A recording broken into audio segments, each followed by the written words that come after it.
할렐루야. 오늘은 승리의 선교사 다윗이라는 제목으로 사무엘상 17장 45절에서 52절까지 말씀을 선포하겠습니다. 여러분 좀 이 제목이 좀 뜬금없지 않습니까? 다윗을 왜 선교사라고 할까? 그렇죠?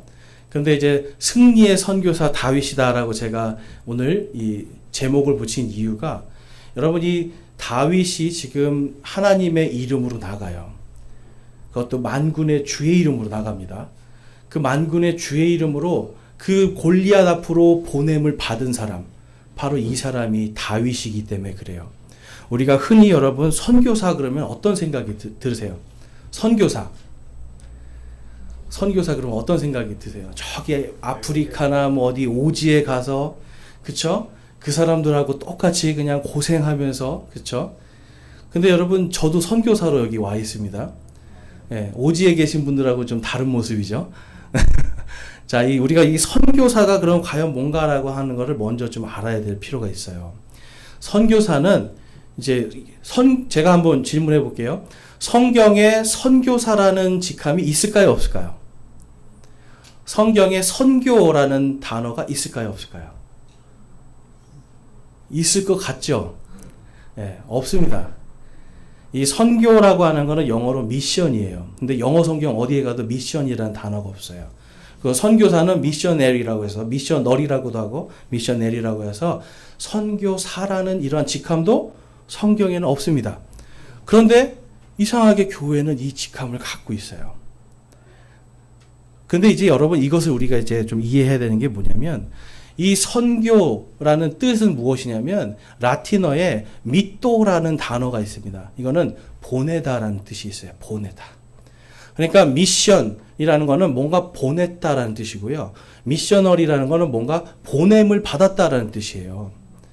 그런데 성경에 보면 보냄을 받았다라고 하는 그러한 직분이 하나가 나옵니다. 그게 뭐냐면 바로 사도라는 거예요. 영어로는 아파슬이라고 하는데 이거는 보냄을 받은 사람들. 그러니까 선교사도 보냄을 받은 사람이죠. 예수 그리스도의 제자들 사도도 보냄을 받은 사람들이죠. 그러니까 똑같이 여러분 우리가 아셔야 되는 게 사도라든지 선교사라든지 동일한 뜻입니다. 보냄을 받았다. 그런데 이 사도라고 하는 이름은 오직 예수님께서 사도라고 불러준 제자들만 사도라고 불렀어요. 그러니까 제자가 아닌 사람들을 사도라고 부르면 됩니까? 안 됩니까? 안 되죠. 그래서 보냈다 같은 의미로서 다른 말을 사용하기 시작했는데 이게 점점 발전이 돼서 이제 이 선교사라고 하는 단어가 생기는 거예요. 그러니까 우리가 사도는 아니지만 예수 그리스도의 말씀을 가지고 어디를 가는 것, 이게 하나님의 말씀으로 보냄을 받은 사람들, 이 사람들이 사도들입니다. 이 사람들이 선교사들이에요. 그런데 우리가 아셔야 되는 게 선교라는 것을 우리는 자꾸만 해외 선교로 생각해요. 멀리 가는 것. 그런데 제가 이제 미국에 가서 딱 보고 처음에 이게 진짜 맞는가라고 생각했던 게 뭐냐면, 이 사람들은 바로 이 옆에 우리 동네 있잖아요. 이 옆에 교회를 하나 세워도 그게 선교예요. 그러니까 우리가 아셔야 되는 게 뭔가 우리가 보내서 하나님의 말씀을 전하는 것, 그것은 저 먼 외국에 가지 않아도 바로 이 은평구에서만 해도 이거 선교가 되는 거예요.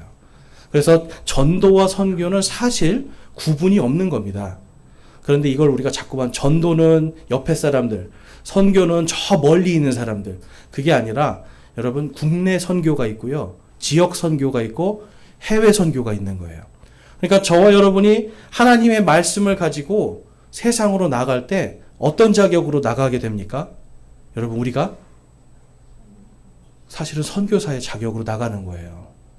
그런데 선교사라고 하는 그 이름은 뭔가 교회가 마치 빌립 집사가 교회를 통해서 나아가서 침례를 주고 했던 이런 것처럼 뭔가 교회가 그 사람에게 침례라든지 이런 권위를 주어서 보내는 사람, 이런 사람들은 정식 선교사라고 하고, 저와 여러분, 이제 여러분 같은 경우는 가까운 데서 그냥 복음을 전하는 것, 이것을 통해서도 선교 사역을 하고 있는 겁니다, 여러분. 그러니까 우리가 이 선교라는 것이 꼭 멀리 아프리카나 이런 데 가는 것이 아니라 내가 주의 말씀을 가지고 복음을 전할 때 이때 선교 사역을 하는 거고요. 이때 선교사가 되는 겁니다. 그러니까 저와 여러분에게는 선교사의 부르심이 있어요. 근데 이제 오늘날 많은 분들이 이 선교사의 부르심을 잘 모른단 말이에요. 선교사는 뭔가 특별한 사람이 하는 줄 알아요. 그러니까 선교는 뭔가 막 위험하고 어려운 데 가서 막 고생해야 되는 거라고 생각해요. 근데 여러분 꼭 그런 것만은 아니죠. 복음이 퍼질 때 예수님께서 예루살렘과 온 유대와 사마리아와 땅끝까지, 그러니까 처음에 선교를 어디부터 시작했어요? 그들이 있는 교회가 있는 그 예루살렘부터, 거기에서 해서 온 유대를 통해서 그 다음에는 사마리아에서 그 다음에 땅끝까지. 그래서 여러분 동쪽 땅끝에 여기 한국까지 왔잖아요. 여기까지 왔어요, 여러분. 이제 한국의 침례교회가 이제 전례가 된 그 역사를 보면 캐나다에 어떤 한 독립 침례교회가 있었어요. 근데 당시 미국은 전체가 다 독립 침례교회였습니다. 교단이 아니라 교회가 선교사들을 파송하고 있었어요. 근데 이 청년 하나가 기도를 하면서 어떻게 조선이라는 이름을 들은 거예요, 조선이라는 이름. 그래서 이 사람은 조선이 섬나라인 줄 알았어요. 일본 옆에 있는. 그래서 그냥 조선이라는 나라로 가야 되겠다. 하나님께서 저곳에 복음을 전하라고 하시는 것 같다. 그래서 이 사람이 기도하면서 한국 땅을 밟습니다. 그러면서 침례교회의 선교가 시작이 돼요. 근데 여러분, 이 청년은 목사 한 수 받은 사람도 아니에요. 단지 교회에서 보내준 거예요. 당신 청년인데 내가 조선에 가고 싶습니다. 그러니까 당신 가라. 그렇게 해서 와서 처음에 침례교회가 시작됩니다. 여러분, 교회에서 보내줌을 통해서 이 사람은 처음에는 그냥 목사도 아니고 평범한 청년이었는데 복음의 말씀을 가지고 보내졌기 때문에 선교사가 된 거예요. 그래서 여러분, 우리가 하나님의 말씀을 통해서 이 교회는요, 사실은 선교하는 교회가 되어야 됩니다. 그러면 선교하는 교회가 교회의 사명이라고 한다면 교회의 예배가 중요할까요? 아니면 교회에서 하나님의 말씀을 공부하는 게 더 중요할까요? 맞아요. 하나님의 말씀을 공부하는 겁니다. 예배는 우리가 모여서 하나님 찬양하는 거 기본. 요게 기본이에요, 기본. 요거는 기본이고 그 다음에 더 중요한 것은 하나님의 말씀을 알아야 돼요. 요한복음 5장 39절에 가니까 예수님이 이렇게 말씀을 하세요. 성경 기록들을 탐구하라. 너희가 그것들 안에서 영원한 생명을 얻은 줄로 생각하거니와 그것들이 바로 나에 대하여 증언하느니라. 아멘. 성경 기록들을 탐구하라고 기록하고 있어요. 이 탐구는 영어로 search입니다. 여러분 인터넷 검색하시죠? 그게 영어로 search예요. 인터넷 검색하는 거. 뭔가 문제가 있으면 여러분 뭐 알아보려면 다 요즘에 어떻게 해요? 구글, 네이버 들어가서 서치를 한단 말이에요. 검색을 해요. 검색 여러분. 그러니까 우리 인생에서 여러분 어떤 일이 생길 때 맨 먼저 뭘 검색해야 돼요? 네이버에 가서 정보 검색해야 돼요? 하나님의 말씀을 검색해야 돼요? 말씀이에요. 예수 그리스도께서 뭐라고 하셨는가? 하나님께서 뭐라고 하셨는가? 하나님의 말씀이 과연 어떻게 내 인생의 바른 길을 제시해 주시는가를 성경 말씀을 탐구해야 알죠. 영생은 이것이니 참 하나님 아버지와 그분께서 보내신 그 아들 예수 그리스도를 믿는 것이라고 예수님이 말씀하셨어요. 지난주에 제가 질문했더니 어떤 분이 그러시더라고요. 그 말에 찔렸다고. 예수님 아세요? 하는 거. 예수님에 대해서 아세요? 여러분 예수님에 대해서 알아야 됩니다. 우리가. 근데 안다는 건 반드시 그분을 설명할 수가 있어야 돼요. 그러면 예수님을 우리가 왜 설명해야 되는가? 베드로전서 2장 9절 말씀입니다. 우리 같이 한번 읽어보겠습니다. 베드로전서 2장 9절 시작. 그러나 너희는 선정된 세대요 왕가의 제사장이요 거룩한 민족이요 특별한 백성이니 이것은 너희를 어둠에서 불러내어 자신의 놀라운 빛으로 들어가게 하신 분께 대한 찬양을 너희가 전하게 하려 하심이라. 아멘. 저희의 신분은, 지금의 신분은 왕가의 제사장입니다, 여러분. 고린도전서 3장에 보니까 우리의 몸이 성전이 됐대요. 그러니까 이제는 여러분, 우리의 몸이 성전이라는 건, 곧 우리가 또 제사장이 됐다라는 건 교회에 모여야만 하나님께 예배를 드릴 수 있다? 아니라는 거예요. 그리고 교회를 통해서 뭔가 하는, 그러니까 교회를 통해서 뭐 구원받고 이런 게 아니라는 거예요. 이제는 우리가 구원받았으니 제사장의 사명을 받았다라는 겁니다. 여러분, 제사장은 쉽게 말해서 뭐 하는 사람입니까? 제사장. 제사장 뭐 하냐니까 제사 드리는 사람이래요. 네, 뭐 맞아요. 제사 드리는 사람 맞는데, 그 역할이 뭐냐는 거예요. 왜 제사를 드리냐는 거예요. 제사장의 사명, 뭘까요? 제가 전에도 한번 말씀드렸는데, 크게 한번 말씀해 주세요. 네, 방금 누가 살짝 말씀하셨어. 스치는, 중재자예요, 중재자. 하나님과 세상이 죄 때문에, 죄를 통하여서 오늘도 보니까 골리앗이 하나님을 대적하고 있잖아요. 하나님을 모르면서 하나님의 이름을 막 모욕하고 있었어요. 여러분, 예수님 믿으시라고 하는데 안 믿는 거 하나님을 대적하는 거예요. 그러니까 하나님을 대적하는 자들과 그 사람, 하나님 사이에서 이들에게 복음을 전하고, 아니야, 예수 그리스도의 은혜가 이것이다라고 전해주고 그것을 받아들이게 해서 하나님과 화해하게 하는 중재자들이에요. 저와 여러분이 그 중재를 맡은 사람들이에요, 여러분. 그래서 왕가의 제사장이라는 건 또 우리가 예수님을 믿음을 통해서 다 누구의 자녀가 됐어요? 하나님의 자녀가 되고 하나님의 아들이 됐잖아요. 그러니까 왕이신 그분의 자녀가 됐으니까 우리는 왕가의 사람들이에요. 그러니까 왕가의 제사장으로서 섰다라는 건 그냥 단순히 일요일날 와서 예배 드리고 끝, 이게 아니라는 거죠, 여러분.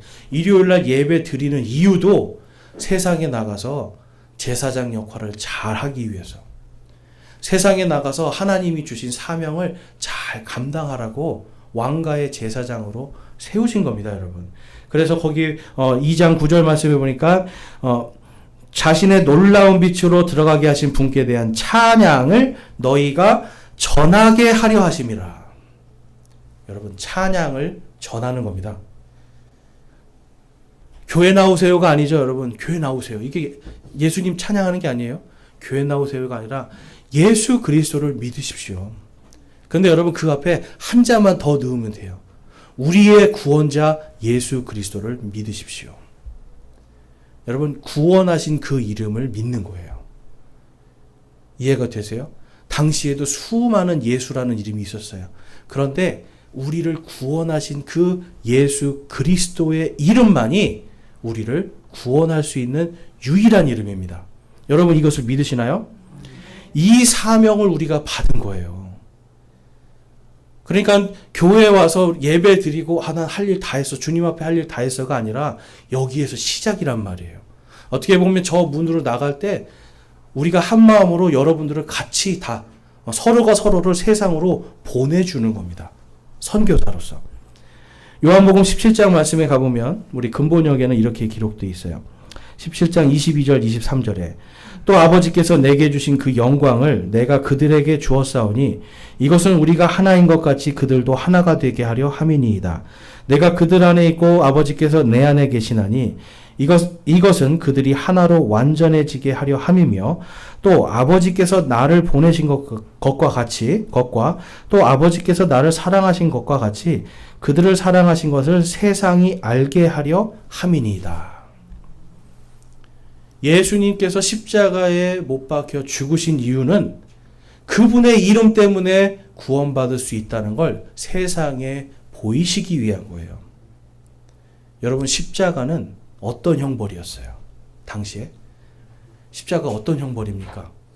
그냥 저기 조용한 곳에 가서 목 베서 딱 죽이고 그냥 끝나는 이러한 사형제도였습니까? 아니면 온 세상 사람들이 다 볼 수 있도록 떠들썩하고 모든 사람들이 다 보면서 끔찍해하는 그러한 형벌이었습니까?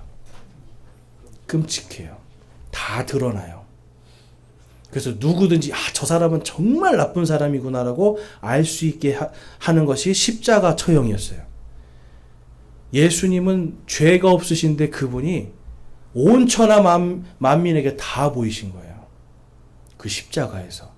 그리고 그분이 부활하심을 통해서 이 예수 그리스도라고 하는 이름이 온 세상에 구원받을 유일한 이름이라는 걸 딱 보여주시는 거예요.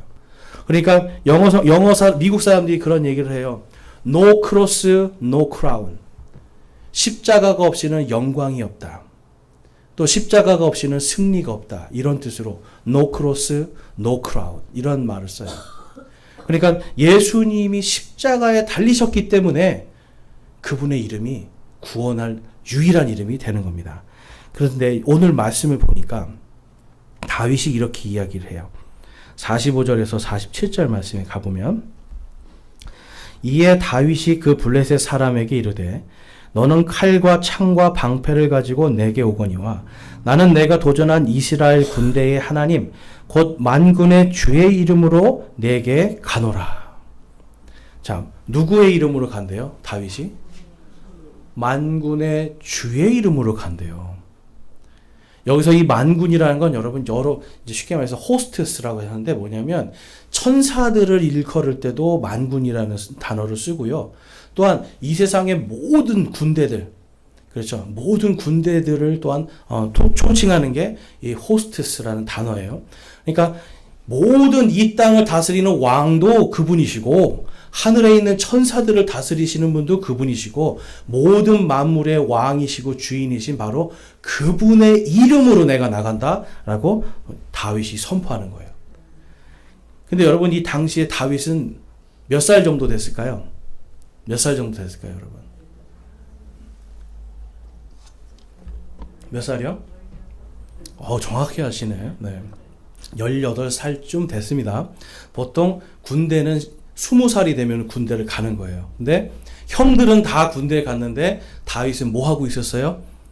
양치기 하고 있었어요. 그러니까 20세 이하란 말이에요. 그러니까 19살, 18살, 17살 요쯤. 그러니까 지금의 고등학생 정도 되는 사람이에요. 그러니까 이 고등학생 정도 되는 친구가 열심히 양을 치고 있는데 아버지가 형들에게 보냈어요. 다윗이 여러분 자기가 간 게 아닙니다. 아버지가 다윗아 와라. 그래서 너에게 내가 지금 형들에게 줄 음식과 또한 형들을 다스리고 있는 그 백부장들 이런 사람들에게 줄 치즈 덩어리들 이런 것들을 줄 테니 가라. 제가 아까 선교사는 무엇을 뜻한다고 그랬어요? 보냄을 받은 사람. 아버지가 다윗을 보냅니다. 보낼 때 뭘 보냈냐면 안부를 전하게 하고요. 안부를 묻게 하고 그 다음에 치즈 덩어리들을 이 사람들의 그 위에 대장들이 있을 거 아니에요? 줘서 우리 아들들을 좀 잘 살려줄 수 있게 조금 덜 위험한 데 보내주기 쉽게 말해서 뇌물을 준 거예요. 그래서 아들들을 살리기 위해서 이 다윗을 보내는 겁니다. 다윗이 거기를 갔더니 어떤 일이 벌어졌어요? 키가 한 3m쯤 되는 이 골리앗이라는 사람이 거기서 하나님의 이름을 모욕하면서 누구든지 와서 나랑 한번 싸워보자 하는 거예요. 여러분 당시의 전쟁은 신들의 전쟁이었습니다. 블레셋 사람들은 다곤이라고 하는 그 신의 이름으로 나왔어요. 그러면 이스라엘 사람들은 어떤 이름으로 나간 거예요?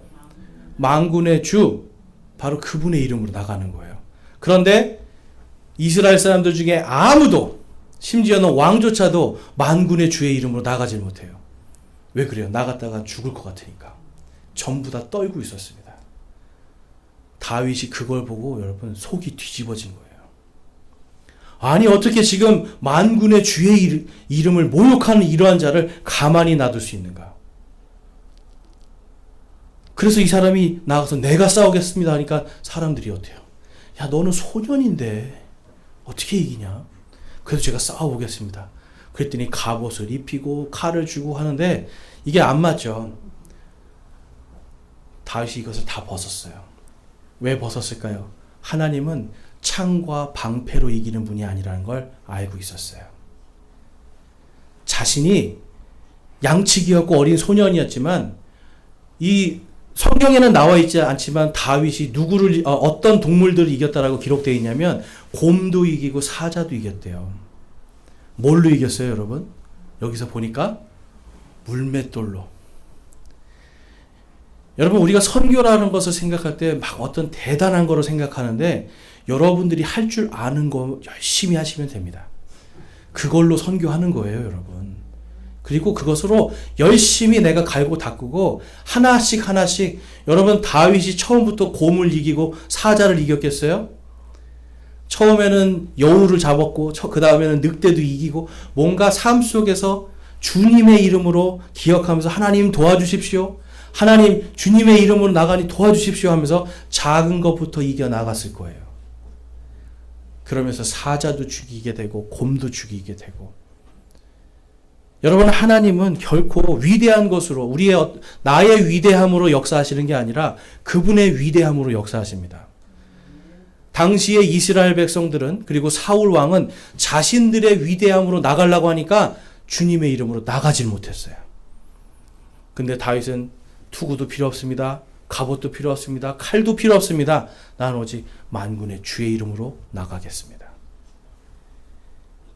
여러분, 그 선포 때문에 이제 그 다윗이 가지고 있는 이 물맷돌 보셨어요? 여러분, 이렇게 돌려가지고 탁 하는 거. 제가 TV에서 어떤 사람이, 이스라엘 사람이 다윗이 한 그거를 그대로 재현해서 해주는데 그렇게 강해 보이지 않아요. 네. 지금 골리앗은 막 큰 창에다가 막 멋있게 나왔거든요. 영웅이거든요. 근데 조그만 돌 해가지고 이거 돌린다고 해서 이거 맞아서 과연 죽겠나 싶은데 딱 하는데 보니까 이런 그 큰 호박을 깨더라고요. 그래서 이게 호박이 깨지면 사람도 깨지겠구나 생각은 해봤는데 어쨌든 볼품없는 무기죠. 굉장히. 그런데 다윗은 그거 하나면 된다는 거예요. 왜냐? 하나님은 창과 활이나 방패로 구원하시는 분이 아니기 때문에.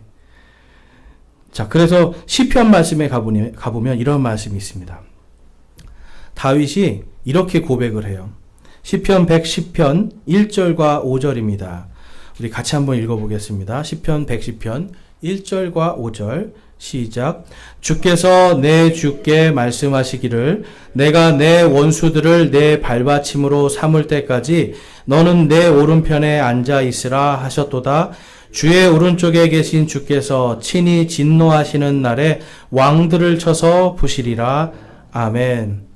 지금 다윗은요, 주께서, 여기서 주께서는 영어로 가니까 대문자로 LORD, the Lord. 이거는 만군의 주 여호와의 이름을 이야기하는 거예요. 그 다음에 my Lord, 내 주께 말씀하시기를. 이 내 주는 누굴까요? 신약 성경에 봤더니 예수 그리스도라는 걸 알 수가 있어요. 이 땅의 모든 것들이 다 그분의 발받침이 될 때까지 예수 그리스도께서 하나님의 오른편에 앉아 계시고 예수 그리스도께서 이 땅의 모든 진노하시는 날에 왕들을 쳐서 부시리라라고 이 다윗은 고백을 하고 있어요. 다윗은요, 여러분, 어떤 하나님을 믿고 있었던 거예요? 어떤 하나님이에요? 예수 그리스도, 그 만군의 주의 이름, 그분을 믿고 있었던 거예요. 온 땅의 모든 왕들을 다 쳐부술.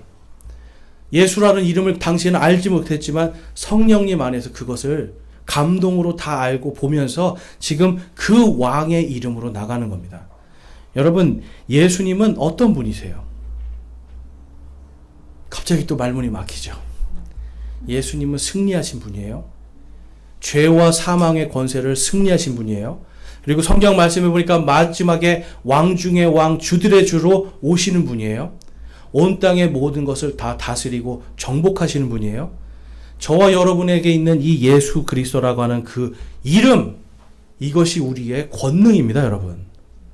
그러니까 저와 여러분이 나를 구원하신 예수 그리스도의 이름으로라고 하는 이 한마디가 우리에게는 큰 권능이 되는 거예요. 사도행전 2장 말씀에 가보니까 그 권능에 대해서 다음과 같이 기록하고 있습니다. 2장 21절과 22절 가보면 누구든지 주의 이름을 부르는 자는 구원을 받으리라 하였느니라. 너희 이스라엘 사람들아 이 말을 들으라. 너희도 스스로 아는 바와 같이 하나님께서 나사렛 예수님을 통하여 기적들과 이적들과 표적들을 너희 한가운데서 행하사 그분을 너희 가운데서 하나님의 인정받는 사람으로 삼으셨느니라. 주의 이름을 부르면 구원을 받는데요. 그 이름이 누구라고 말씀하고 있어요? 나사렛 예수다. 나사렛 사람 예수. 당시에는 예수라는 이름이 많았기 때문에 지명을 꼭 넣어줘서 누구다라는 걸 정확하게 말씀합니다. 그래서 너희들이 십자가에 못 박은 그 나사렛 예수, 그 예수의 이름을 부르는 자는 다 구원받을 수 있다. 이렇게 선포를 하는 거예요. 그 다음에 23절, 24절에 가보면 그분께서 하나님의 정하신 계획과 미리 아심을 통하여 넘겨짐에 너희가 그분을 붙잡아 사악한 손으로 십자가에 못 박아 죽였으나 하나님께서 그분을 사망의 고통에서 풀어 일으키셨으니 이는 사망이 그분을 붙들 수 없었기 때문이라. 예수님의 부활에 대해서 선포합니다. 여러분, 우리가 예수님이 누구신가 할 때 빨리 생각이 안 나잖아요. 그러면 순서가 있어요. 첫 번째, 십자가를 생각하세요. 그분의 십자가를 통해서 내 죄가 용서받았다. 그 다음엔 부활을 생각하세요. 그분의 부활을 통해서 나에게 영원한 생명이 약속되었다.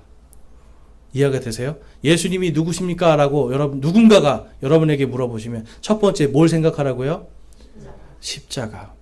그럼 여러분들이 할 말이 생겨요. 그 다음에 뭘 기억하시라고요? 부활. 부활을 기억하시는 거예요.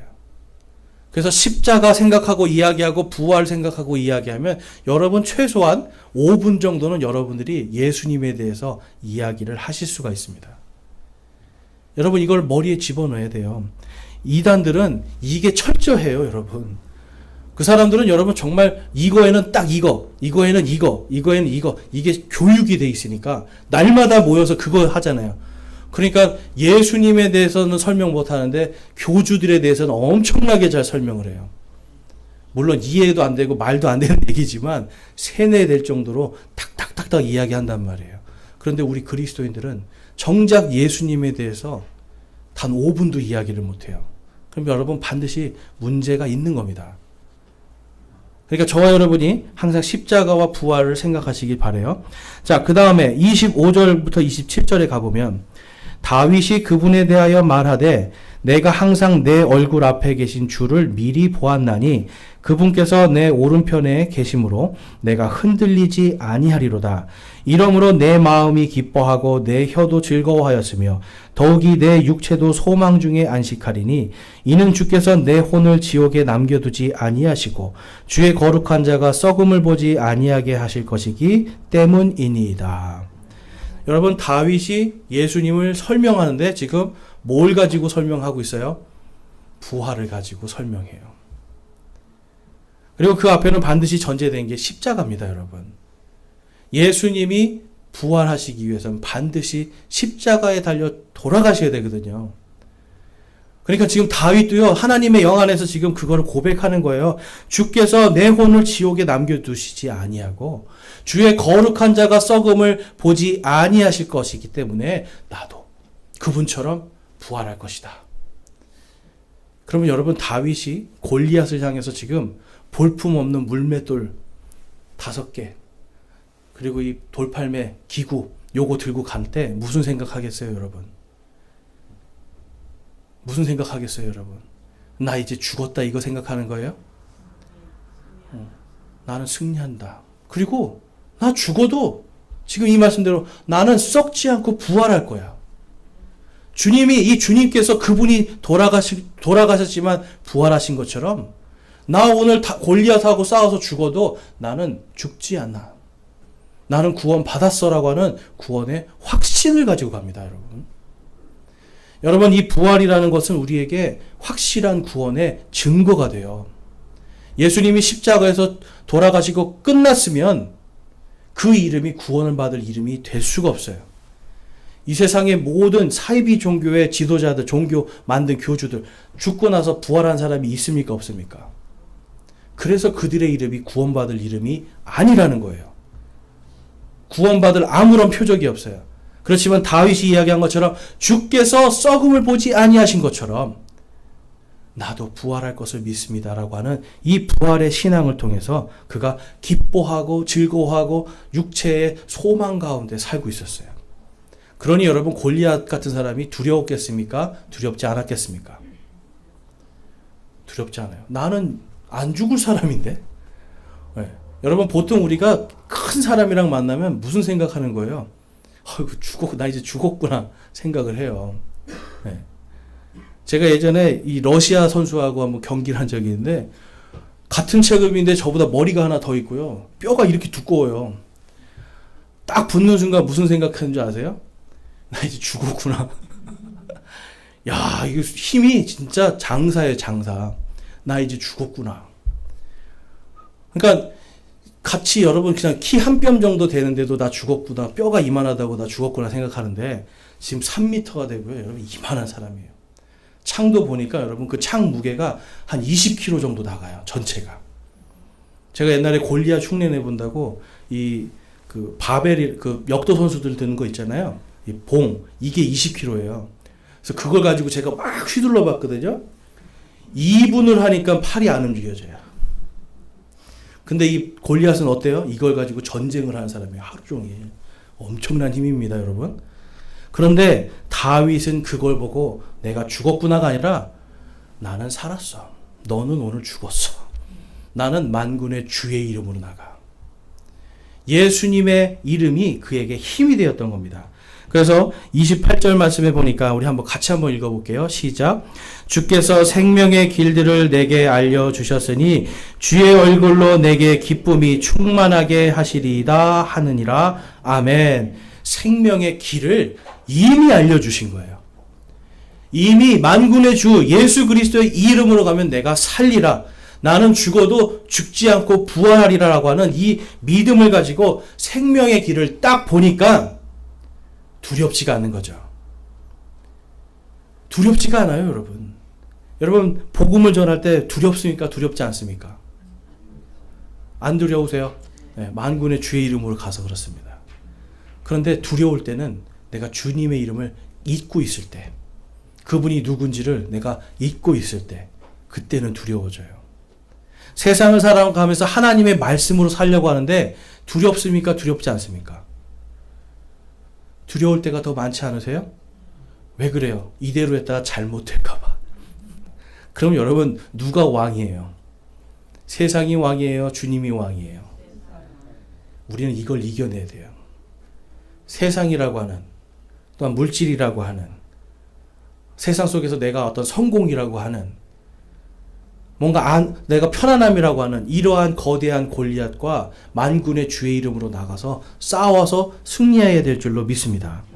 34절과 35절에 보니까 다윗은 하늘들로 올라가지 아니하였으나 친히 이르되 주께서 내 주께 말씀하시기를 내가 내 원수들을 내 발받침으로 삼을 때까지 너는 내 오른편에 앉아 있으라 하셨도다 하느니라. 아멘. 사도들이 고백을 하는 거예요. 다윗이 본 바로 그분.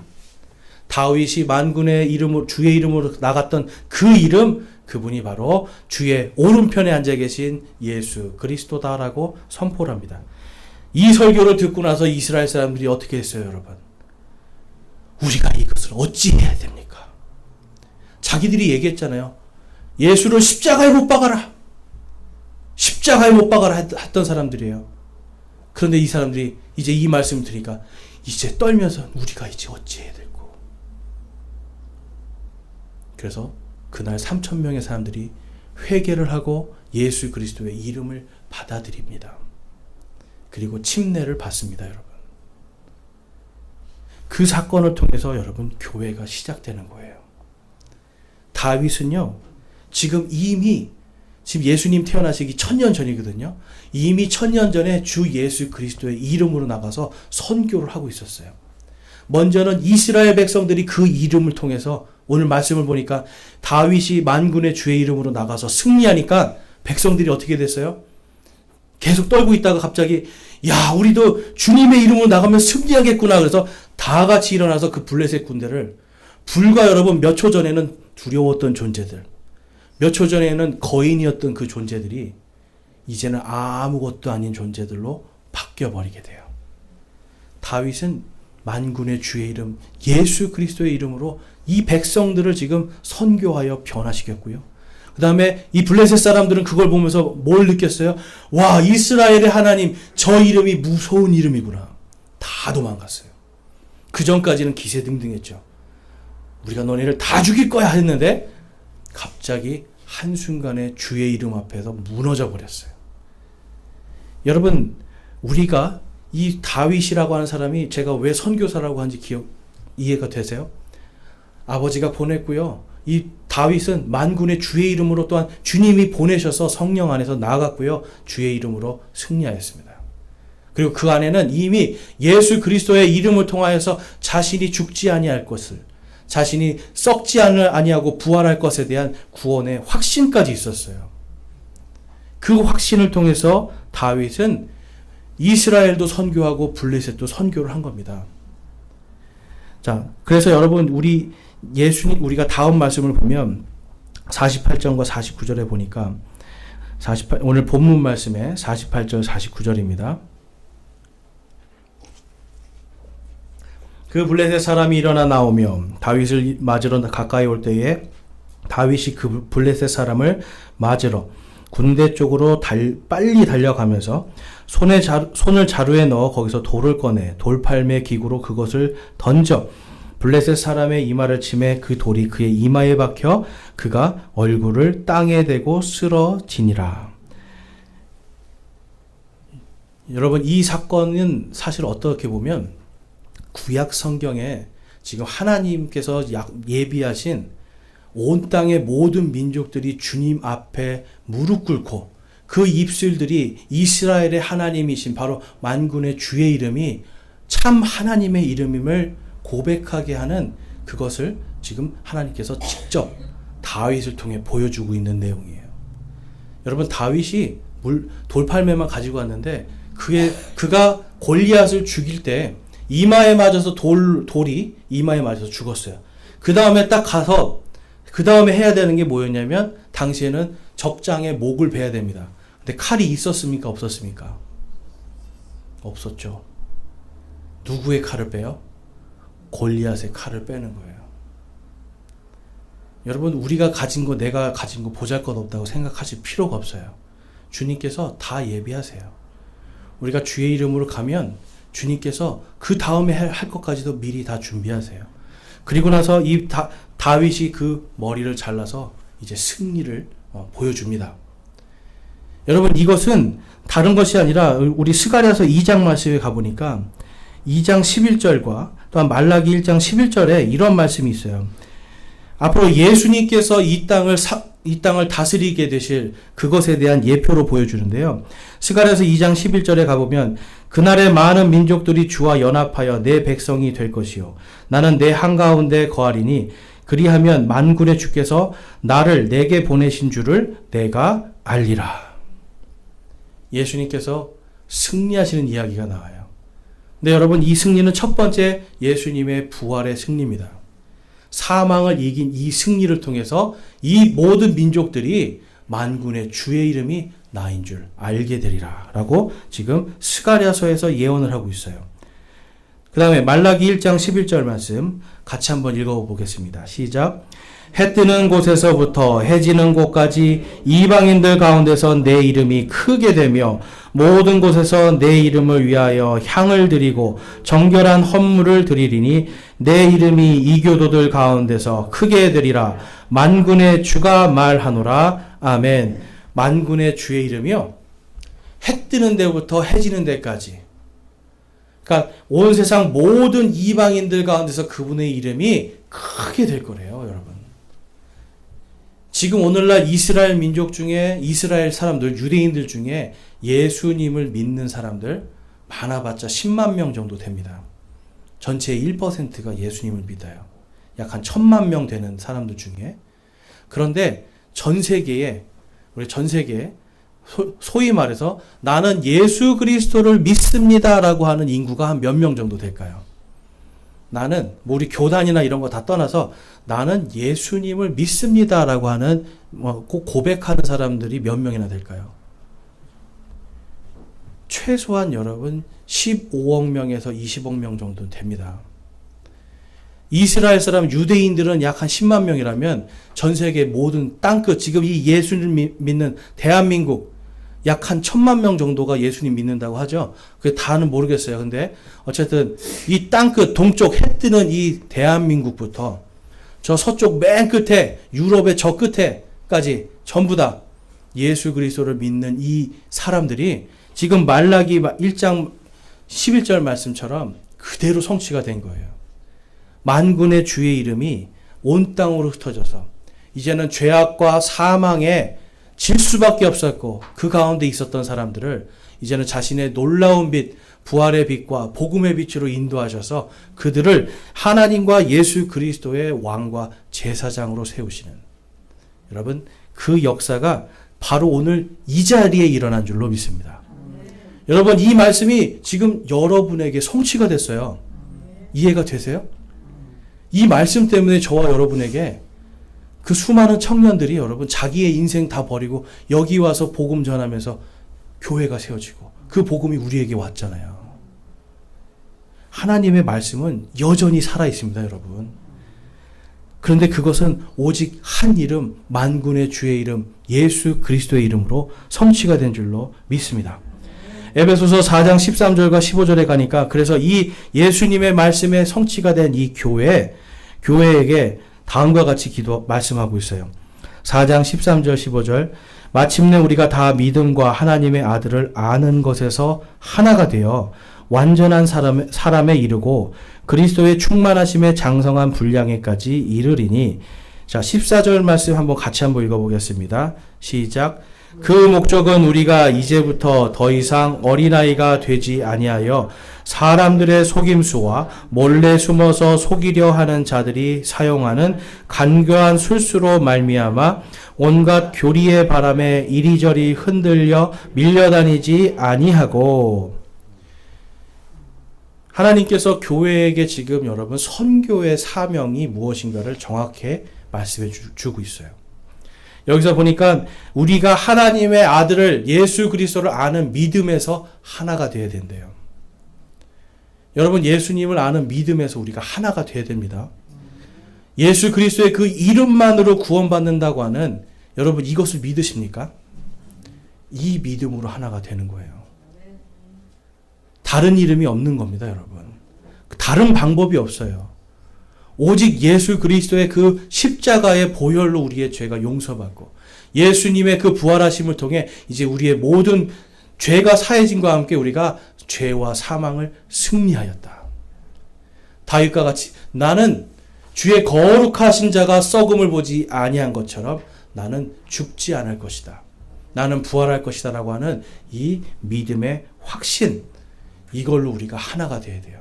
그 목적이 무엇입니까, 여러분? 어린아이가 되지 말라는 거예요. 사람들의 속임수에 넘어가지 말라는 거예요. 그리고 온갖 거짓, 간교한 이런 거짓 교리들의 바람에 이리저리 흔들려 다니지 말라는 거예요, 여러분. 교회에 여러분 예배를 드리는 이 한 시간으로는 이게 부족하겠죠. 그래서 하나님의 말씀을 공부하는 게 우리 공동체가 해야 될 일입니다. 여러분들 밖에 나가서 제가 계속 봐요. 지금 이제 화요일도 나오고 제가 여기 나오면 정말 이 이단들은 여기에 3명씩 쫓아다니면서 계속 하루 종일 전도하고 다녀요. 왜 전도하고 다녀요, 여러분? 전도해야 구원받아요. 오늘 아침에도 보니까 여호와의 증인들 아침부터 나와서 전도하고 있어요, 여러분. 전도해야 구원받아요, 이 사람들은. 그렇게 믿는 사람들이에요, 여러분. 그런데 성경은 뭐라고 해요? 전도해야 구원받습니까? 아니면 우리가 예수 그리스도의 이름을 받아들이고 믿음으로 구원받습니까? 저와 여러분이 지금 말라기 아까 1장 11절 말씀이 성취된 사람들입니까? 아직 성취가 되어야 되는 사람들입니까? 성취가 된 사람들이에요, 우리는. 다윗과 같은 이 믿음이 이미 우리에게 있어요, 여러분. 그런데 우리는 사용하지 못하고 있어요. 저 사람들 불쌍한 거예요, 여러분. 근데 우리는 하나님 오실 때 더 불쌍해요. 다 줬고 이미 모든 걸 권능을 줬는데 왜 사용하지 않느냐. 만군의 주의 이름으로 나가면 그냥 이 돌멩이가 작은 돌멩이였지만 주의 이름으로 나가는 순간 골리앗을 물리칠 수 있는데 이 땅에서 승리하고 기쁨 속에서 살 수 있는데, 소망 속에서 살 수 있는데 왜 이거를 못하느냐. 하나님이 보실 때 슬프실 거예요, 여러분. 요한복음 16장 33절에 가보면 너희에게 이 일들을 말하는 것은 너희가 내 안에서 평안을 누리게 하려 함이니라. 세상에서는 너희가 환난을 당할 터이나 기운을 내라. 내가 세상을 이기었노라. 아멘. 세상을 이긴 믿음이 저와 여러분 안에 지금 있습니다, 여러분. 우리는 이제 이 믿음으로 하나님의 아들 예수 그리스도가 누구신지를 이제 한마음이 돼서 배우고 탐구하기를 소망해요. 그리고 이제 그것을 가지고 우리가 한 몸이 되어서 같이 나아가서 함께 이 땅의 어둠 속에 있는 자들, 거짓 교리에 속아 넘어가서 지금 구원받지 못한 그러한 자들, 여러분 마지막 때 하나님께서 우리 교회에게 이 사명을 잘 감당하기를 이미 2000년 전에 명령을 하셨어요. 저와 여러분이 이 명령에 순종할 수 있기를 원합니다. 순종이 뭐보다 낫다고요? 네. 이 하나님께서 우리에게 예수님을 통해서 주신 이 미션, 이 선교의 사명을 잘 감당해서 이제 세상에 있는 어둠 속에 있는 사람들 이제 우리가 다 깨우고 등불이 되어서 마지막 시대에 단 한 명이라도 예수 그리스도의 이름을 알게 하고 만군의 주의 이름으로 나만 승리하는 것이 아니라 내 옆에 내 이웃도 내 친구도 모두가 만군의 주의 이름을 알고 그분으로 승리하는 소망과 기쁨을 저와 여러분이 나눠주는 주님의 왕가의 제사장이 되시길 주님의 이름으로 축원합니다. 이 시간 우리 함께 결단하며 기도하겠습니다. 이 시간 여러분 기도하실 때 과연 여러분 나는 과연 이 만군의 주의 이름으로 승리하고 있는 사람인가 한번 생각해 보시고 내가 하고 있는 것들이 정말 주의 이름을 높이고 주님의 이름을 전하는 데 사용되기 위해서 그것을 위해서 마치 다윗이 양치기를 하면서 이 무림맷돌로 연습을 한 것처럼 과연 그것을 위해 사용하고 있는가? 그것을 위해 발전시키고 있는가? 우리 이러한 것들을 생각해 보면서 함께 주님 앞에 기도하기 원합니다. 주님, 제가 세상 속으로 나갑니다. 이번 한 주간 주님의 이 선교의 사역을 잘 감당하는 제가 되게 하여 주시옵소서. 다윗과 같은 만군의 주의 이름으로 나가 승리하는 승리의 선교사가 되게 하옵소서라고 이 시간 기도하고 제가 그렇게 살기를 소망하고 결단합니다라고 결단하시기 원합니다. 기도하겠습니다.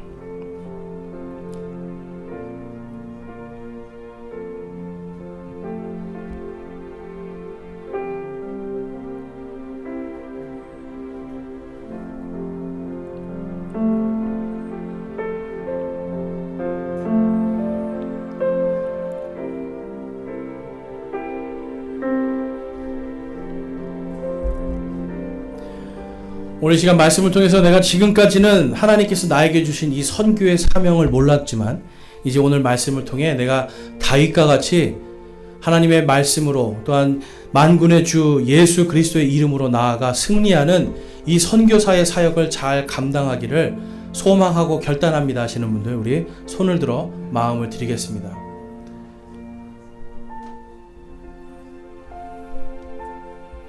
감사합니다. 손 내려주시고요.